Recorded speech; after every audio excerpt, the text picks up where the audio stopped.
case briefs, and so much more. LSData's got what you're looking for.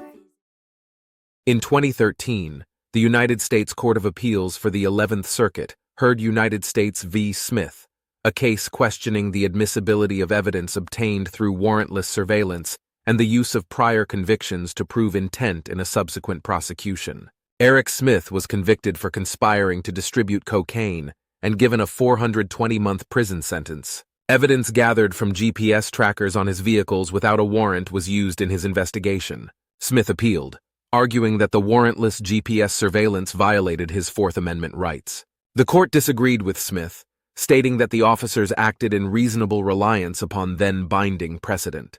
They also held that Smith's prior convictions were admissible in the drug distribution case, and his Sixth Amendment claim was unviable.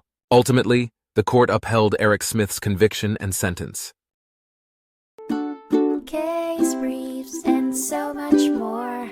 LSData's got what you're looking for. Visit LSD.law, elevate your mind. Leave the stress of class.